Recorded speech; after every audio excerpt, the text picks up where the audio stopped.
Thank you. Hello, Jessica. How are you?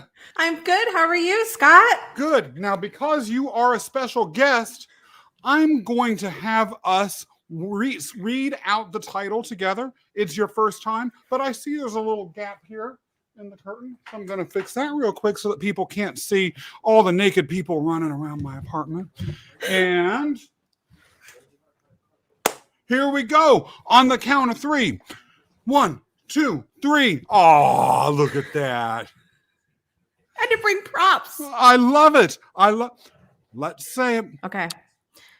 Just a squirrel. Squirrel looking for a nut trying to get out of this rut. Boom! We did it. Not bad for the first time. And you know what?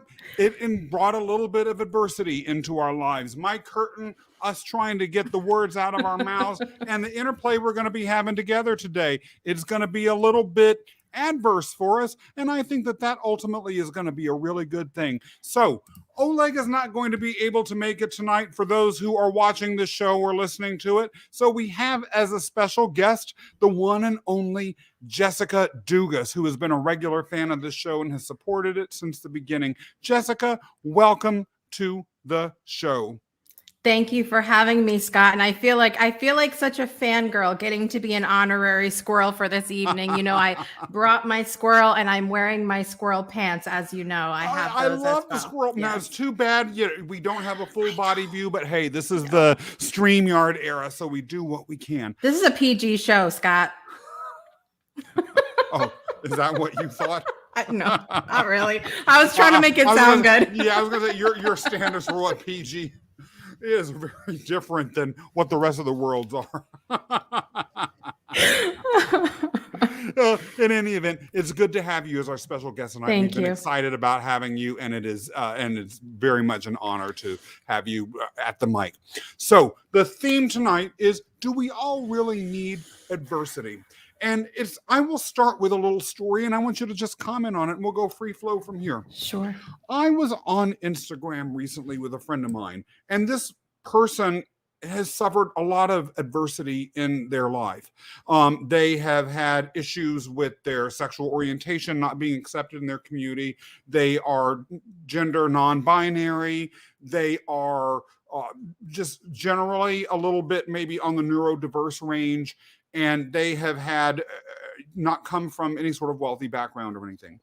And they had a post about being gender non-binary on a blog that they write. And in that post, they discussed that generally they're finding that to the extent that they present as female, they are experiencing the world as having more adversity, that people don't necessarily take them as seriously, that people talk over them, that they are seen as easily stalked or intimidated, that sort of thing.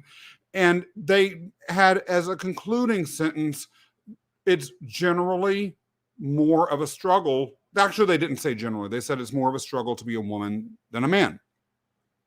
And I had to respond to that because I think that is true in many cases, but I actually don't think that's always true. For instance, if you're George Floyd or Ivanka Trump, whose life is harder? Seriously. And so I think that there are a lot of different gradations. And as we were prepping for this show, I was thinking about Ivanka Trump. She's someone that, at least to my eyes, has not faced a lot of adversity. Neither have her siblings. And her life seems, so far at least, like it's been pretty doggone good. Mm-hmm. You're on TV shows, you live in mansions here in Manhattan, which is the most expensive city in the United States. You just start your little clothing line funded by other people. You don't have to be out there scrounging for money left and right. You ride limos everywhere. You get a hefty salary on top of already the millions and millions that were spent on your education and all this sort of stuff. And you then, the next thing you know, you're moving in the White House, and without any qualifications whatsoever, relevant, you end up on the White House staff and going on diplomatic missions around the world. And so the question I have is, did Ivanka Trump, and she's just an example. There could be a zillion other examples like that. And this is not a political show, so I'm not making any statement about her or her father's politics at this moment in time. But that does raise a question. Did she really need adversity? Her life seems fine. Yeah, maybe I could use with a little bit less adversity. I always tell myself I had to fight for everything I've ever accomplished in life. No one has ever given me. My mother worked for a dog food factory. You don't get stuff except dog food handed to you when your mama works for a dog food factory. True. So do we really need adversity? Jessica, talk to me about your thoughts. Well, I think you used a word several times, Scott, and that seems. And as I was sitting down on the couch earlier and making some notes, because I tend to be a little squirrely, and I was like, let's get your thoughts together before you become a squirrel altogether. And the one word that kept coming up for me is perspective. And so you're saying the word seems as you're describing all of these different things. It seems like she went through this or that, or it seems like they experienced this. And the word that kept coming up for me was perspective. And so I think that when we're talking about adversity, which, you know, homeschooling mama's coming out now, the actual definition, textbook definition of adversity is difficulties or misfortune. And I think it's kind of like, you know, what we see with many good situations as well, where, you know, each and every one of us might perceive something to be a difficulty or misfortune where someone else might not. And it's all about perspective, I think, and where we come from and the experiences that we've had. And I don't, you know, to kind of answer the question right off the bat, I don't necessarily think that adversity is necessary in order to be successful or qualified or to learn a lesson in any kind of way. But I think that some of us just may be stubborn and we don't necessarily learn things the easy way, so to speak. Well, if that's me, and I'm not saying it is, if that's what the universe has offered me, I've got a much bigger stubborn streak than I realized. Do you ever wish you were someone that didn't have to face real adversity in life? I mean, I'm certain that there have been times, I can think of a few at the top of my head, when I've gone through something and I say to myself, really, did I have to experience that to learn the lesson here? Did I have to experience that to go through to the next level in my journey, whatever that is? And I think if I look really hard, and so I use this word stubborn lovingly because it's me. It's me. It's 100% me. And so if I look back and I'm really careful about examining my journey from a space of non-judgment of myself, which is difficult to do, I can look and say, well, you know, Jessica, there was this sign here and there was this sign here, and you saw it and you acknowledged it, but you didn't necessarily take action and listen or you know, heed the warnings, so to speak. And so, of course, the universe, God, your higher self, the just circumstance is going to keep presenting you with things because, you know, we're not listening. Yeah. What about adversity, though, that has nothing to do with anything that we have brought upon ourselves through action or not, like congenital diseases or an accident? There was, when I was younger, a trip that the church that I belonged to organized for its teenagers, and the pastor's wife led it. And they went in a van and they had a lovely day at the park or whatever it was that they were doing, picnic or an amusement, whatever, a show or something. And as they were driving home, in this van, they were sitting at a stop sign and someone ran through it and slammed right into the car or into the van that they were just innocently sitting in. You know, fortunately, no one was killed. People were hurt, though. And I'll never forget the minister's wife. She was such a lovely human being. She was gentle. She was soft-spoken. She genuinely cared about the kids. There was nothing arrogant or haughty or anything other than just, I'm not saying she was perfect, but she was a genuinely loving, lovable person who truly cared about the church's mission, and she cared about those kids. And I say all of that to paint a picture of her. She was probably in her 40s, late 40s. And during church, she stood up and started talking about this. And she just started to cry. She hadn't been hurt, but she was expressing guilt. She was expressing gratitude that it hadn't happened, but she was also expressing just being overwhelmed with emotion. And on the theme of adversity, that was an adversity that came into her life, right, that she'll have to live with forever. The guilt of, even though she didn't do anything, the sense of responsibility that she had over the children under her care, the thinking about someone that got hurt, the memory and the trauma of this, the fear that would bring into her. And I'm sure that she was resilient enough, as most people who have car accidents are, to overcome it.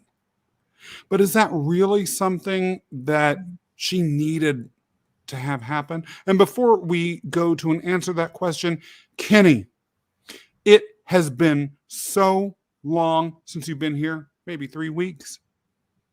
I don't like it when Kenny ain't in the house on a Thursday night. So welcome back home, Kenny. We love you and we want you back here every week.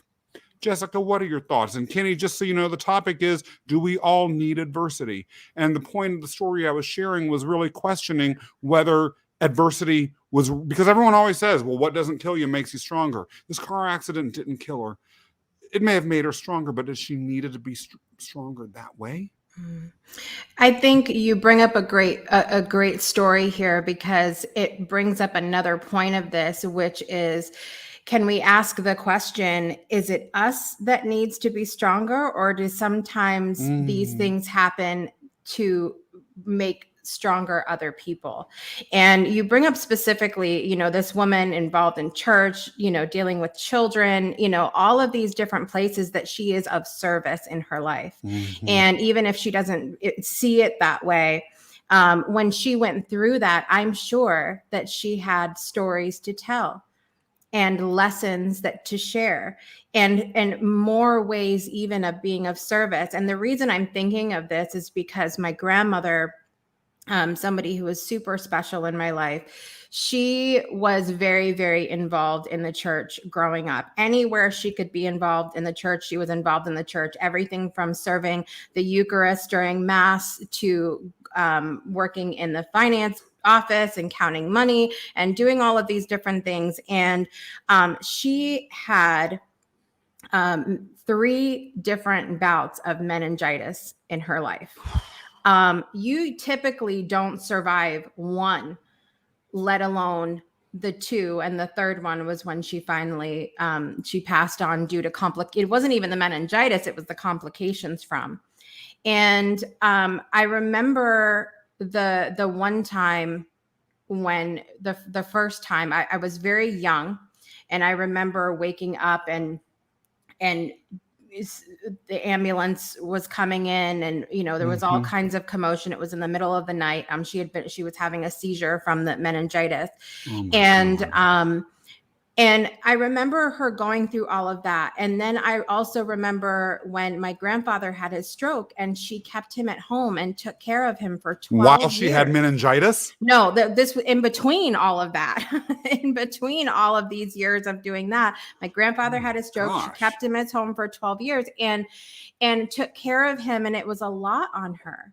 And I've asked myself several times, like, this was a woman who literally, in the Catholic Church, the Holy Thursday, they talk about Jesus washing the feet of his disciples. Mhm. And my grandmother used to be one who would volunteer to sit at the front and wash the feet of the people in the church. And when I asked her about that, she said it was just a way for her to serve other people. We're all equal at that point. And so this is the kind of woman that she was. And I ask, did she have to go through all that for what? What's the reason? And I remember her in the air of being so strong. And it's remembering her getting through all of that has helped me to be strong in times where I probably might not have otherwise. And so sometimes I realize that it's difficult. And so for anybody listening or watching that's going through something, adversity in this moment, it's not easy in the moment. I don't think anybody wants to brush that aside to go, well, this is for a reason, friends. That's so keep suffering. Yeah, this is great. I'm going to get something be out you, of but this. It's good for you. Right. I mean, nobody wants to brush that aside, but I think that if we can, for me, keeping in my mind that I don't know if this is meant to make me stronger or someone else stronger, but it goes back to so many times when I've commented on this show saying how heavily I believe that everything is for a reason. Mm-hmm. Before we go any further, I want to say hello to Melody. It is so good to see you. Thank you for reaching out from Massachusetts. I hope everything is going well for you. Melody, I've got to say, has been joining me in a clubhouse room as well as the wonderful speaker Diane DeResta. And one of the things I've enjoyed most about that, I won't lie, Melody, is that I get to hear your voice. It's amazing. We talk to each other through these LinkedIn Live things. I've had the pleasure, by the way, thanks to some VMs that Kenny has left me privately, to hear his voice as well. And I absolutely love it. So thank you for coming. I know that you're a writer, and that is the way you express yourself a lot of times, and with extraordinary eloquence. But hearing your voice has been something special too. And now you're getting to hear Jessica's voice if you hadn't heard that before. And this topic tonight, Kenny and Melody, is, do we all really need adversity? I started off by asking whether Ivanka Trump needed a little bit of adversity in her life. Maybe she didn't. Maybe I need to live a life like hers. Maybe I don't need all that adversity. But Jessica was sharing about how she feels that even if the strength or the lessons that adversity brings can not necessarily benefit you, they might actually occur for someone else. And Melody is saying, yes, we do need it. But Melody, my question back, and Jessica, again, you've sort of answered this, and you've answered it from a very global perspective in a way I've never thought about before. It is so that we can learn lessons, or so that others can teach lessons. Do you feel that if you are someone who has not faced adversity, though, that you're missing something? Do you feel like if you've lived your life basically as a spoiled brat and gotten everything you wanted wherever you go, like let's say your life has been easy. Let's say you were born a prince, literally, maybe and at a young age you become a king. Or, you might have little adversities here and there, right? Like your servants might be late that day, or maybe they cooked crab for you instead of shrimp. Scott. But you aren't facing real adversity, okay? Right? Is your life? Did you really need it all? What would your life have been missing if you didn't really have to face adversity outside of strength or inspiration of others? Maybe you don't care about if you're inspiring people. Who cares? Again, I would say perspective though. I mean, because you're talking about like where I have to ask, where did you get the idea that a prince's life is inherently easy? And where did that belief come from? And I agree with Melody for sure that we need adversity, but the level of adversity, the perspective of adversity, what we're learning from it could be completely different experiences for depending on how we grew up, the tools that we have, our demeanor. There's so many different things that could determine how we handle something. You and I could be handed we could be in an accident together, okay? And we could both come out of it handling it completely different ways because just of who we are as individuals. And so you may come out of it going, oh, my back hurts a little bit, but this is, it's going to be a great story to tell, whatever. And I may come out of it, in a lot of pain and, traumatized by the incident and and having difficulty getting through it. So I really keep going back to this word of perspective, because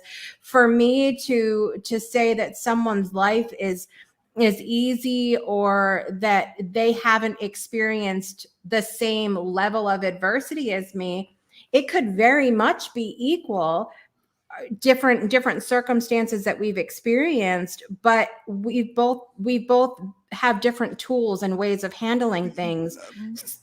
But is that really true? Right. Like Yeah. Going back to the original example, is the adversity that George Floyd faced in his life the same as Ivanka Trump? Is there any way we can credibly argue that that's true? I can't argue from the perspective of what an individual person goes through in their life. And so I won't argue for it or against it, just because I'm not in their shoes. I don't know what they've been handed. If Ivanka Trump hadn't been through different adversities before, when she faces something that's easy to the outside world or just a small little thing, that may be something that's relatively large in her world because she might not know how to handle it any other way. Well, and that goes us to something Melody mentioned a little bit earlier, and a little story I'll share. Not that anyone asked me to share a story, but I will anyway. So when I was still in law school, after reading law books all day, which were boring, and I have to say, turning the pages and finishing any of the textbooks that I read, y'all, that was overcoming adversity. Oh my God. Especially when you have a mind like mine. Okay. I wanted just a pretty picture book or something written by Melody, maybe. That would have been interesting to read. But in any event, one of the things that I read was LaToya Jackson's autobiography. And for those of you who don't know, LaToya Jackson is Michael Jackson's younger sister. So I felt she had something important to say to the world. Not, but in any event, one of the things that was striking was that she had no perspective. To her, a broken nail was the same as a nuclear bomb.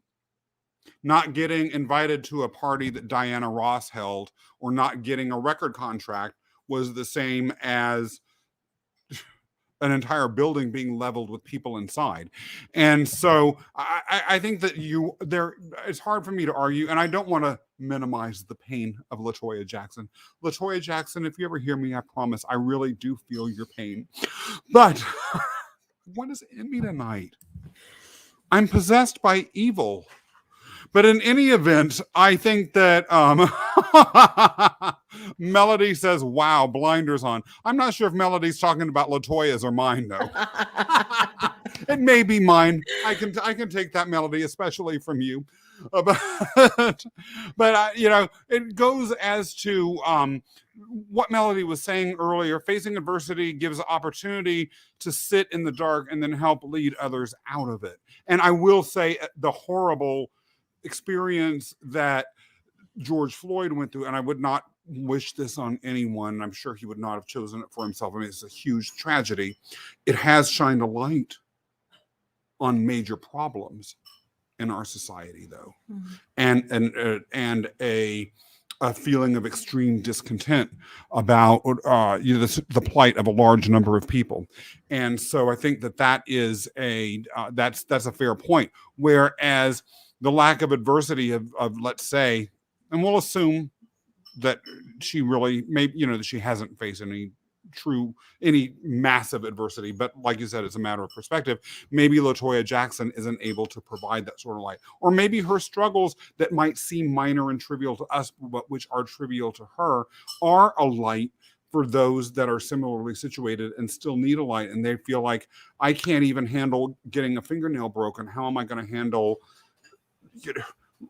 someone in my life getting murdered, let's say. Right.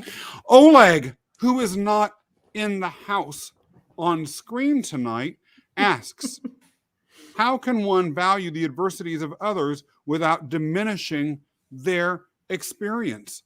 And that is a really good question, because what I was doing during this entire set of soliloquies I had was diminishing the experiences of LaToya Jackson and Ivanka Trump. It's challenging. Maybe I should just, like, even if I said, no, the suffering of Ivanka Trump, it really matters. It's really, for her, that pain that she feels when she wasn't able to buy a gold purse and had to buy a silver one, for her, that really is the same as your grandma suffering through meningitis. And it could possibly be that I'm not sure. I just can't say it with a straight face. Help me, Jessica. Help me. Okay, so I think again, when I'm talking about perspective, I'm also talking about the amount that we actually see in someone when we are, how much of their life do we actually see? Even famous people, we think, oh, they're in the spotlight all the time. We see so much of, so we think that their highest level of adversity, that their challenge is buying the gold or silver purse, or breaking a fingernail, or whatever else it is that we think their life is like. We don't know every experience. We don't know every single thing that they've been through, and so I think that's something that really helps me. And Oleg asked about diminishing their experiences. I try to remember, like, the only person that I literally see 24/7, the real adversities they face is me. That's it. I don't even my kids. They're not in this room right now. I don't know. I don't know what in the world is going on in the other room. I don't know what's happening. I don't know everything they go through. In fact, there was something that, my daughter was going through something recently that years ago that I had no idea and no clue. And so I think it's important for us to, one, not assume that we know what someone is going through as far as adversity in their lives. And I think number two, having conversations about it without judgment, understanding that we come from very different places, and that, you could even say, well, Scott, you got in an accident and I got in an accident. Why are you so traumatized by it? But I try to, instead of saying that, I try to say, what tools must Scott not have had in order to navigate this differently? What tools did I have? Is there anything I could offer here? Is there anything does he just need to talk? Like, just having conversations, I think, is really important. And trying, again, we don't know. We never know 100% of what. The only person we know is us. That goes as to an earlier point Melody made, and it's actually fair. LaToya Jackson, and actually she's a good example of this. According to her autobiography, she was raised in a household that was abusive.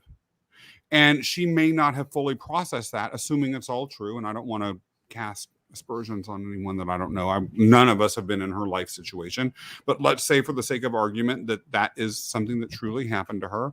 And it could be that she'd suppressed it, or it added a certain level of stress to her life that she was able to manage, but then that nail breaking was the thing that finally pushed her over the edge.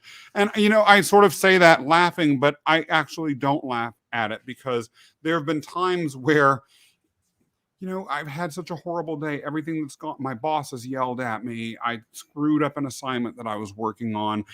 I tripped as I was walking home on the sidewalk. And then I come home and I put I unwrap some candy and then I throw it in the trash can, and I miss the trash can, and missing the trash can is what sets me over the edge. And I'm swearing and cussing and throwing stuff around my apartment. And I'm here going, why are you so upset about that? It's just a candy wrapper, Scott. What's wrong with you? I know. So, okay, you guys have persuaded me to have some sympathy for LaToya Jackson, maybe even some for Ivanka Trump. That is overcoming adversity. I have to say that. So proud. And Oleg also acknowledged the point that you made. I actually really love that. Now, Oleg, though, raises a more existential point. Is suffering inevitable? I will start by saying, in theory, no, it's not inevitable. But it is the usual lot of humanity. The reason why I say it's not inevitable is the following hypothetical. And the hypothetical, as you know, Jessica and Melody and Kenny, having watched this, we like to oftentimes talk from the extremes and then gradually shrink into the more common, because the extremes are how you define and test the real validity of the contention that you're making. Let's say you're a baby and you had a perfectly normal birth and your mother loves you and you're well fed, and after a month and a half you are killed, but you die without suffering. It's possible therefore, in that situation, that you would have lived an entire life without any suffering, particularly if you didn't suffer during your death. So I would say suffering is not necessarily inevitable. I do think situations like that are almost certainly unusual, extraordinarily rare. So a different way for me personally to look at the question is to say whether suffering is a fundamental part of the human experience. Whether it's something that we should expect. And I will begin that conversation by talking about something that is really candid with you all, that goes as to adversity. As anyone who's been in a relationship for a long time knows, for a relationship to be sustainable, there are moments of adversity. One partner may be sick. One partner may be going through a bad period in their life. Both of them may be going through bad periods in their life. Or there may just be fights that are happening all the time. All of those things have happened with my own husband and I. He's had ups and downs. I've had bad times. We've had bad times together, and we've had bad times individually. And when he suffers, I experience that suffering myself. It may not be the exact same suffering, but man, I feel it. Even the thought of him suffering brings me pain. I imagine someday, what if, because he's older than I am, what if he were to get sick and be suffering and I wouldn't be able to help him? Like the thought of that is so overwhelming. It's so horrifying. My mind can't even process it. And the reason why I say that is, and the reason why I talk about all of that is because if it is a normal part of the human condition, when David and I talk about the other person suffering, one thing that he always says to me is suffering is part of life. If I make him suffer, I feel so guilty. I just do. It's the worst. And when we make up, which fortunately we always do, he's like, that's why I forgive. To hurt other people is human. To be hurt by other people is part of the human experience. And that to me answers Oleg's question. But is that answer really a comprehensive one? Is it really correct? Is it really true? I feel like I had to correct myself in a moment, because for me, suffering is a choice. For me, suffering is a choice. Hardship may be inevitable. We may be presented with adversity in our lives, but to suffer through it is a choice for me. I have said in the past before that to suffer is a choice, period. But going back to kind of this mindset that I've been in about perspective, if someone is suffering, it may simply be because they don't have the tools to navigate the adversity or hardship that they're experiencing. And so I feel like it's not a black and white answer, but for me, it's black and white, but it may not be for other people, again, because of experience, perspective, tools, all of the things that they may or may not have as they're navigating adversity. But then let's talk about Oleg's question about empathy.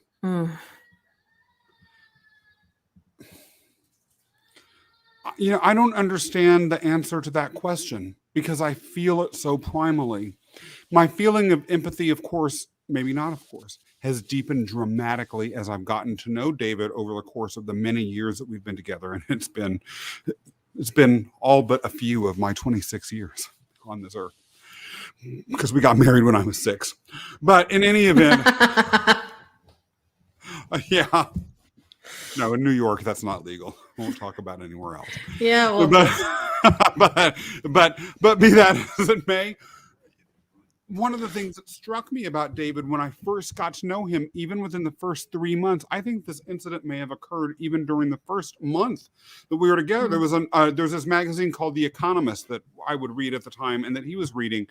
And he told me about how there was an article in there about a woman in Afghanistan who her family didn't pay an appropriate dowry to the family that she was getting married into. And so her husband set her on fire.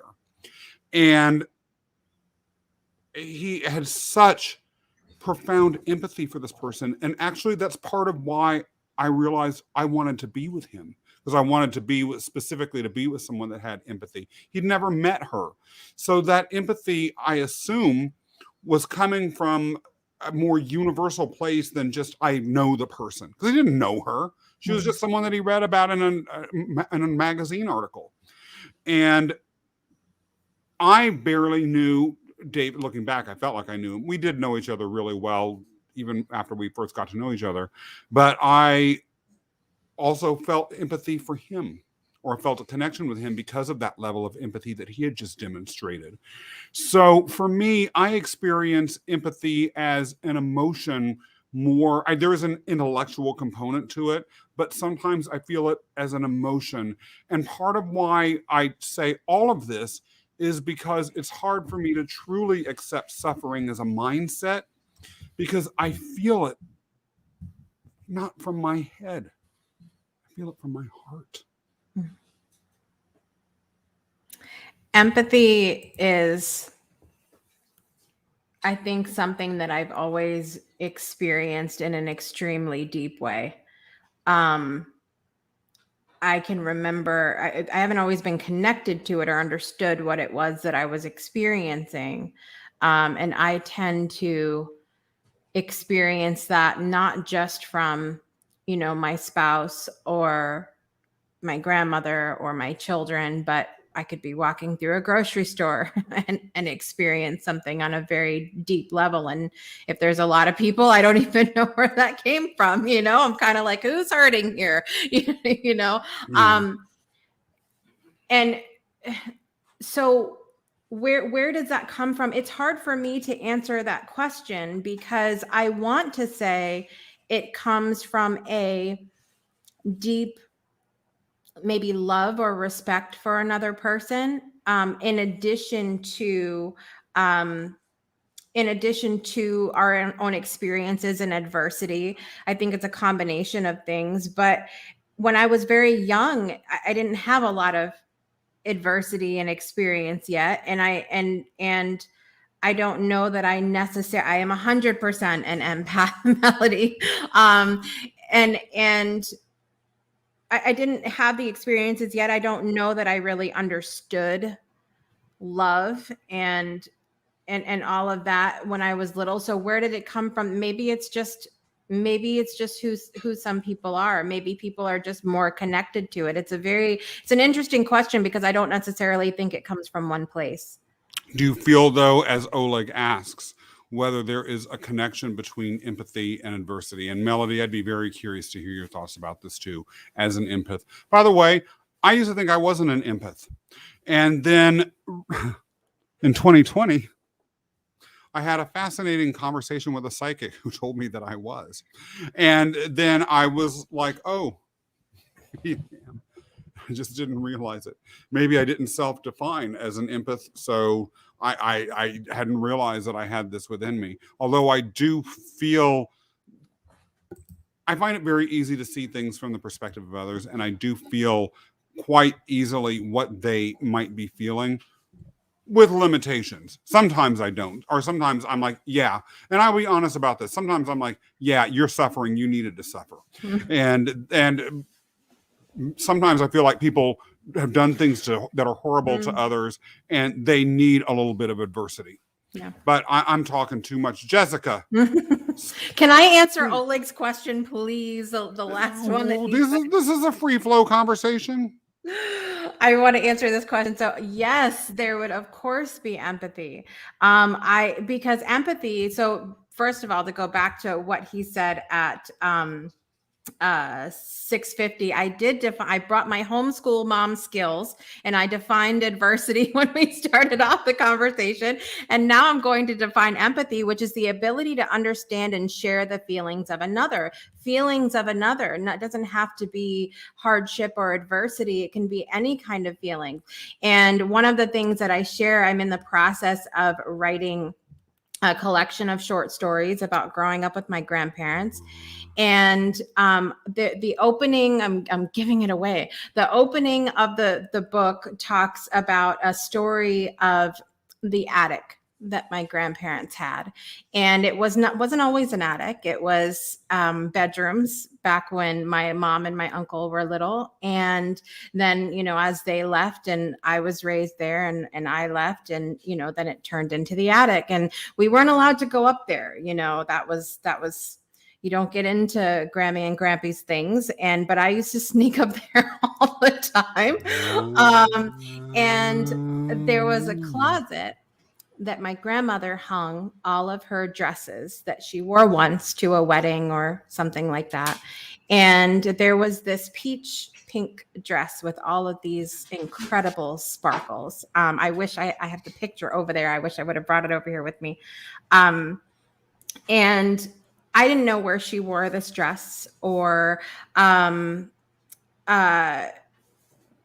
what she experienced while she was wearing the dress. And I remember sitting there. This was the first time that I realized that I could pick up on emotions and not even need to be near a person.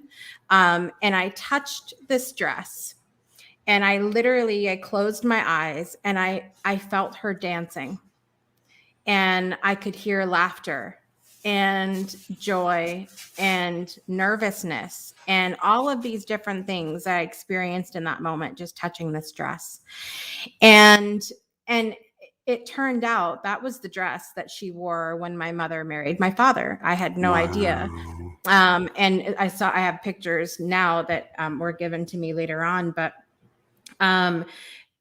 you I can experience all of the I wish we could just, be an empath to feel just the good stuff, like the joy, the happiness, the squirrel moments, all of the fun. I wish we could do that. So I know that it's possible to feel all the things, and I don't believe adversity is necessary to be able to feel all of the good stuff. Is there a working title for the book? Oleg asked. No. Because I'm working on it. Because I'm overthinking it. That's what I'm doing with that right now. Let me ask you this. Do you ever wish that you were not an empath? And Melody, I'd be curious to hear your thoughts about that too. And Oleg, I don't know whether you consider yourself an empath or not. I would love to hear what you're thinking about it is as well. I have felt that before. I have thought that before. Why? Because it's hard, as you were describing with your husband as well, especially when you really care for someone, to literally experience the same thing that they're feeling. Also, from the perspective of me being a helper, of wanting to just see a world of shiny, happy people, as juvenile as that sounds, it's difficult when you feel something and you can't and or shouldn't step in to help. It can be a challenge, but I think I'm with Melody. I love it now that I am able to have those boundaries for myself and get to say, hey, it's a blessing that if they did need me, then I could feel what they're feeling rather than to just assume, or maybe I wouldn't know at all because maybe that hasn't been an adversity that I've experienced. Oleg's question is fantastic because I will say this, despite the psychic saying that I'm an empath, and despite the fact that I feel empathy, Oleg, when he asks, how do you draw the line between protecting yourself and showing empathy towards others, abusive relationships, etc.? I'll indirectly answer that. I have empathy for others. However, it shuts off under certain circumstances. A circumstance is, for instance, if I'm walking down the street with someone, especially if it's my husband and that other person is under threat. If, for instance, there's some homophobic vibe in the air, or if I were to be walking down the street with you and Melody and someone were to try and attack you, or I've seen that on the streets of New York City sometimes. You'll see some strange man coming up to a woman walking by herself and, looming over her or just generally being menacing. Usually there is some story behind that, whether it's mental issues that the perpetrator is dealing with or the homophobia or whatever it is coming from a troubled place. In that moment, I don't give a damn. You're threatening me or you're threatening someone I care about, I will protect you, and there's no empathy there. And it's weird. As much as empathy flows from within me and I don't really have control over it, if that protector instinct comes in, I don't have control over that either. It's almost like, and I feel it happening, it's almost as though a part of me shuts off or another thing just sort of pops out like a jack in the box out of the box. And I'm there. I'm ready to defend, to fight. The other person is merely a target to be eliminated. Because perhaps it's because the empathy for the person that I'm protecting is so strong that it overrides anything else. Or perhaps I always tell people, and I think we even had a discussion about this on an earlier show about the apocalypse. You want me during the apocalypse. You want me there. You want me if there are zombies around. You'll live so long as you're on my side. Right. Let me ask you a question though, Scott. In those situations where you feel that protector in the moment, have you ever looked back on the situation and felt empathy for the person at all, or does it remain the same? I have looked back sometimes and felt bad. I felt bad because I don't know that the aggressive response was always the most productive one. Sometimes it's better to just walk on, or to just pretend that the threat isn't there and it will go away. Sometimes it doesn't, though, and that's the other thing too. I'm like, sometimes you ignore things and they just escalate. So if I were to protect someone and to hurt someone disproportionately in response to the threat, I almost certainly would feel very, very, very, very, very bad. And I do sit back later and think, well, the person, again, clearly has an issue. Even if it's just outright bigotry, as much as I disdain the bigotry and I hold it in contempt, it's still not coming from a place of light and love. You don't diminish entire other groups, or you don't walk around menacing women on the streets of New York. As much as I detest, and I mean detest, such behavior that's predatory on those that you perceive to be weaker than you, it's still not coming from a place of inner light and joy. And would I want to be someone who's living my life without inner light and joy? That's a sad place. And I have thought about that sort of thing later. Yeah.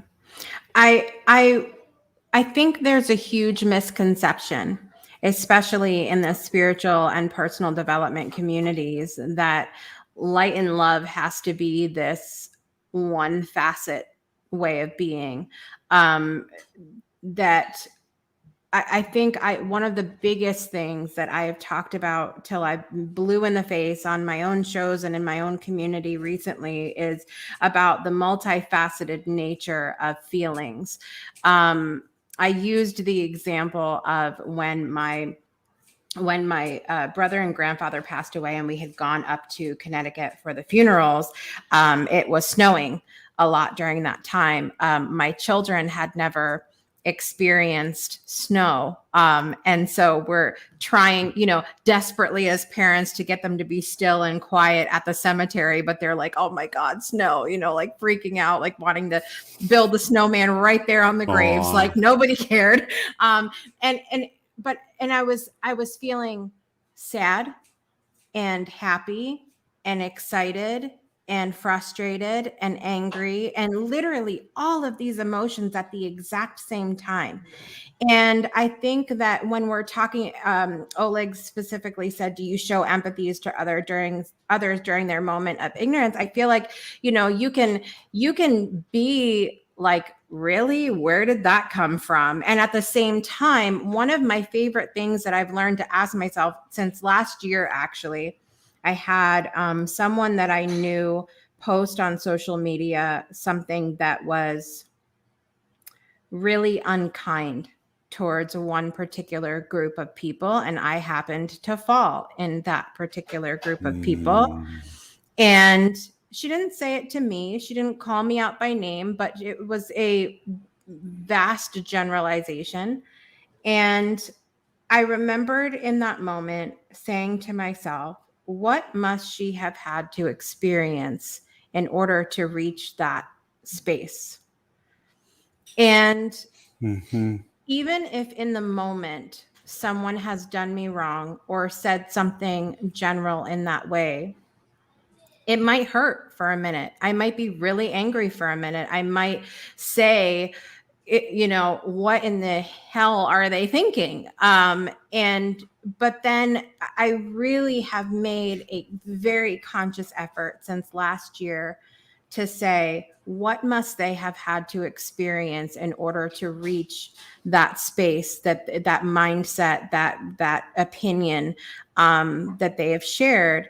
And it allows me to have a reverence almost for the adversity that they've experienced in their life, that I don't have to know what it is, but I know they must have been through something to get there. I love the compassion. In answering Oleg's question, will sometimes I will have empathy later usually not in the moment. Although sometimes I surprise myself at how patient I am. And I've been told I'm unusually patient sometimes because my personal feeling is usually moments of ignorance can be reasoned out of. Not always, but I like to operate under the assumption that most people have some capacity for rationality within themselves. And if they are acting within ignorance and are presented with facts or with a rational argument, they will come around. And so I've found it to be beneficial from a strategic and just a interpersonal perspective to explore these things with them. Now, sometimes I feel like that's not the case. There are relatives I have, for instance, where I just feel like, for whatever reason, due to their own adversity or whatever, they are just not the nicest people in the world. And so they are not really looking to, or they're basing their judgment on a mindset that tends to lean more towards judging others or ridiculing others or putting them down and that sort of thing. And that sort of thing I don't really engage with a person on or attempt to have empathy with, because it's just a waste of my time. I don't know that I necessarily want to get into a fight with them. That's a waste of my time as well. But I view that as an opportunity to practice leaving the room or changing the conversation or navigating some other emotional intelligence skills that I might have developed over the years. Oh, and then Melody says about that, their negativity is a reflection of their pain. And that is, yeah. What is there to say to that? That's, yeah. I think the biggest thing is for me is to just remember to give myself permission. And I would encourage anyone who's watching or listening to give yourself permission to be empathetic, to send love and light, while simultaneous saying, but I'm not going to allow that in my space. You can do both. It's okay for you to experience empathy towards a bad person. It's okay for you to experience, to for a moment try to put yourself in someone else's shoes. That doesn't mean that's not giving permission to allow it into your space and allow it into your life, but to allow yourself to do both. You can do both. Well, sometimes I feel like when it comes to atrocious people, it's easy to enter into a contest of who could view that person in the most harshly judgmental terms as a way of virtue signaling, as opposed to really doing what you're talking about, which is trying to really explore what's behind those things. I do feel it's easier and safer, for instance, to say Joseph Stalin was a monster. There's no excusing it. And really there is no excuse for him. But to simply be the one that says nothing can justify him, nothing, he was a monster, that's just that, because no one's going to think worse of you really for it. Whereas if you say, well, wait a minute, let's look at Joseph Stalin. What caused him to become the person that he was? Why would he have developed this way? And to what extent then is there some deeper meaning that can come out of it? Oleg just blew Facebook and LinkedIn Live apart today with this little question: what's a fact? And that is one of the core questions of Just a Squirrel to share a little bit of its genesis. Oleg and I, when we first got to, we hadn't just gotten to know each other, but after we'd known each other for a few months, decided that we wanted to practice live streaming together. And so at his suggestion, we did an Instagram live thing one Sunday night. And it was the first time I'd done any sort of live thing like this, let alone on Instagram with him. And he's so smart. I was intimidated, all that sort of stuff. And we started to go down that rabbit hole. And then that sort of ended up, if you look at how that went, that ended up being a lot of what ultimately became this wonderful show that I'm so proud to have you on and have people like Kenny and Melody participating in. The questions that came up were these hyper metaphysical things, like what is a fact? Part of me wants to say we don't know, because all that we do is perceive the world through the lenses of our senses and the interpretation of our brain. Mm. On the other hand, there are some things that are indisputable, even within the framework that we operate. So even if this is all a video game or an illusion, there are still some rules to even the most imaginative video games. Right? There are things that I do feel are indisputable facts. For instance, cause leads to effect. That's a fundamental rule of the universe. Things do not happen in reverse order. Effects do not cause the underlying things that generate the effects. And there are certain things that are facts, accordingly, that are just immutable rules, even if we choose to interpret them. This is a microphone. That's a fact. Who said? Who said? There's a common understanding, even if the word we use is different, there's a common understanding of this. If I do not have it, I will not project the same. We might want to say that everything is all just a matter of mindset and perception. Mm-hmm. Yeah. Well, you know what? If you're that only gets you so far. Go on Quora, for instance, and look at pictures of people who had smallpox. Mm-hmm. They had those pustules all over their body and they suffered. And all the mindset and all of the, this is just an illusion stuff in the world didn't take that away. Their lives were ruined because of that. Or polio. People couldn't walk. Who says I can't walk? Well, if the entire world says you can't walk and you know you can't walk, it's universally agreed upon that you can't walk. It's a fact. I see fact as being and truth as being, or fact being your truth in the moment. And the reason I say it this way is because I had Brian Keating on, Dr. Brian Keating on my show last year, and he is the author of Losing the Nobel Prize. Mm-hmm. Amazing scientist in his field. And I asked, because we were dealing with a lot at that time too, when he was on my show, oddly enough, globally. And I said, is because everybody likes to say science, the science, you know. And I said, well, is the science like, is it truth? Is it fact? Is it settled? Is it done? Is it like a finite thing? And he said, never. It's always being explored. Always. I mean, there were things that we believed years ago to be truth, and it turns out not so much. And so I think, I do believe, as you're talking about, that there's some type of rules and something that is being the organizational, the whatever behind the scenes.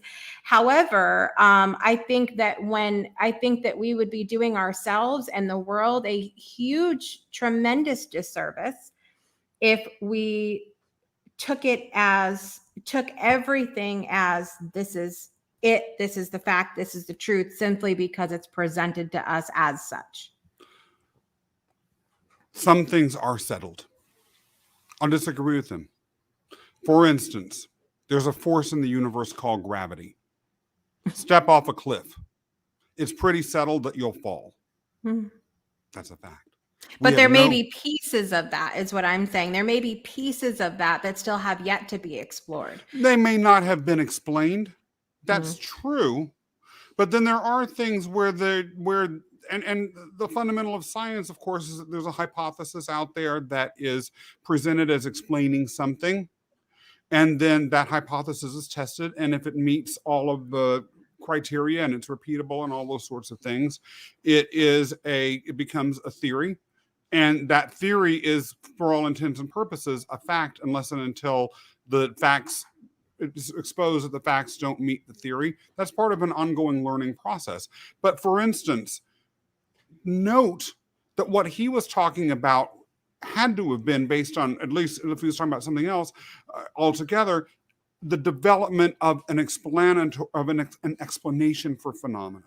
But he's not arguing, at least as I heard what you said, the underlying existence of the phenomenon. What explains bones, fossils being in rocks? That is a matter that's of dispute, or I don't really think it's really disputed at this point, but there could always be something that's uncovered tomorrow that throws the existing theories that we have in place and changes the facts. And of course, it would be up to science to adjust to that. But no one's disputing that the bones were in the rocks. Those are facts. Melody says, and I know you're going to argue with me. I welcome that. So science is only a piece of the whole. I agree with that. And an interesting thing is science actually never claims to be the whole thing. For those, to me, in my opinion, that know it, it doesn't. Right. It's explaining natural, observable phenomena that's repeated. Right. And so I think that's absolutely true. And lived experience sometimes does, have us throw beliefs that we might have out of the window. I'm an avatar of that. I really am. Thank you for saying that, Melody. That's so true. And then it's like only acknowledging physical health without realizing mental health is connected. Yep. And she has another great point of science cannot explain an empath. There's so many with that, actually. There are some things that have been, there's little things that have been done over time, to test different things and to look at brain function and it lighting up on the screen and all of that stuff that they look at. I am never claimed to be a sciencey person. I'm trying to block that out from school still. But you overcame adversity. I did. It was not my favorite. But it's to me, I live in a world, and again, it's a choice for me to reside in this space, to keep a mindset that there may be more to the puzzle that I'm not seeing, that there may be more further explanation, that I could be completely wrong. In any opinion that I have, in any fact that's presented to me, that's the fact that's been presented. That is the truth in the moment that has been presented to me. It doesn't, even, we could go way down the rabbit hole about, who actually came up, who said that that's the fact, who came up with that. These are the things that guide the universe, the rules that are there. And, you could go 8 million different directions with that, but that's the beauty of being a squirrel and just. Exactly. We just keep digging and digging and digging. And so Oleg, and I put the comment up earlier, but I'll just show it again. I agree with that. I love respectful debate. I love it. I think it's wonderful. And we don't have to agree. Part of how I've expanded and grown has been through these sorts of discussions. I've expanded and grown through the remarks in this conversation alone. And I'm blown away by that. And one thing that I will say is I agree with you, Jessica. It's extraordinarily hubristic to say that we know everything. Any scientist who says, I know it, or that's a definitive answer, to me, that's actually unscientific because it's disregarding the scientific method, which is that the theory has to always adjust to the facts. Mm-hmm. And facts are always incomplete. It could be even, I'll sort of contradict myself. It could be that we've just been going through a phase of the universe's history in which gravity is manifesting itself. But it could be that gravity disappears tomorrow, or it could be that there's something else altogether that explains what we experience as gravity that has nothing to do with what we thought gravity was. Mm-hmm. If that's the case, then I will just walk off that plane and fly, hopefully. And Melody says that science cannot explain astral projection. Melody, that's why I love you, because you would say something like that. I want to talk about astral projection sometime, not on tonight's episode, because if we start, then really the episode will never end. But I love Melody. Melody and I are best friends now. After a remark like that, I want to talk about.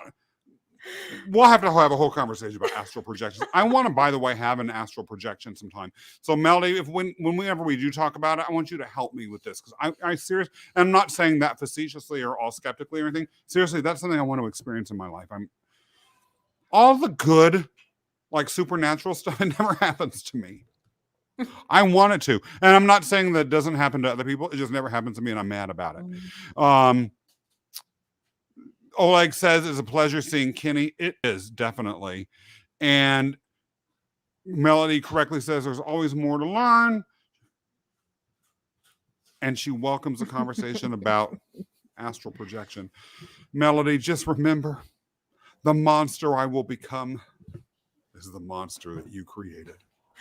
Before we close out tonight, Jessica, I wanted to just say, was there any adversity that you think you overcame by being on this show? And Melody, if there was anything that you thought differently about as the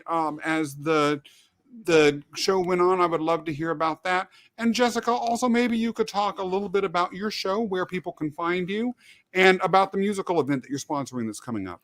Sure. So the biggest adversity I've had to overcome tonight is that my face hurts because I've had smiled so much being in your presence, Scott Mason. I can't. I need to rest my face after this. It's horrible. I thank you so much for having me on. This has been such a beautiful experience, not just to be here today, but also every week when I come and watch the show and comment ridiculously in the comments as I do. I always come away with something, and I always come away with, at minimum, better understanding someone else's perspective of why I'm fascinated by humans. I'm just fascinated by them, especially you, Scott. You're only saying that because I'm here. Just remember, Oleg is listening to this too. I'm fascinated by you too, Oleg. So I am the creator, producer, and host at the Breakthrough Show Network. That includes the Breakthrough Show, which is every Friday at 12 p.m. Central Time. You can find us at thebreakthroughshow.com, and it has links to all of our social. I also do a live show every Monday morning called Project Joy, which you can call into and share a moment of joy or gratitude. And right now we're in the middle of a series about how to bring more play into your life as an adult. So we've been having a lot of fun with that. I love it. Oh, and the event. Let me tell you about that. Don't let it go. Just don't let it go. I am super Because it's excited. a fact. It really is happening. It is a fact. And it's a fact that if you don't go get your ticket to this event, I'm going to be sad. It's a fact. But the Breakthrough Show Network is hosting a musical evening of giving coming up on December 4th, 2021. It benefits Overcoming Odds, led by the fabulous Oleg Lohid. And I hear someone else I know is on the board of that organization as well. And also the Weiss Scholarship Foundation. 100% of the ticket proceeds are being split evenly between the two. It is 12 amazing musical artists that you're going to listen to it's so much good music. And from all over the world. We have a singer from Iceland, we have Africa, we have the UK, we have Brussels, we have Canada, United States, all over the place. Bring in Donna Summer from the afterlife. Yes, I will try. I'll call her in. And also with your ticket, you get access to a ton of freebies and discounts to help you with your holiday shopping. So 3 birds with 1 stone. You're listening to fabulous music. You're being entertained. You're giving back to 2 amazing charities, and you're getting help with your holiday shopping. So what could be better? Stone, which is that you get to be around Jessica Dugas. Now, I'm going to talk about a 5th stone that's associated with that event. That event is going to be also involving, I think, perhaps, maybe not, a company called Spectrum Design. Yes. And Spectrum Design is a t-shirt printing and apparel printing and embroidery company that is owned by a former squirrel guest by the name of Patrick Bardsley. And it employs overwhelmingly people that are on the autistic spectrum, a group that has an extraordinarily high unemployment rate. Not only does Spectrum give people work, but it gives them real meaningful jobs and career paths. So those t-shirts, by the way, you don't just get because you want to give to charity. You get them because they look good. So I'm going to just have a little bit of a piece about Spectrum for us to look at. And then I will see you in a couple of seconds, Jessica.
Ain't that? Oh, I think I saw a little squirrel there.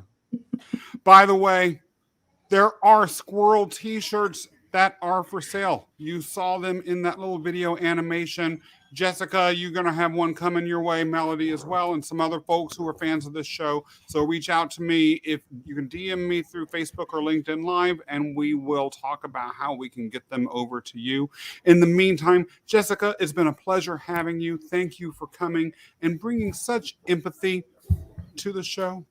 Oleg, Melody, Kenny, everyone else, it's been great having you participating, and I will see you all next Thursday. Thanks, Scott.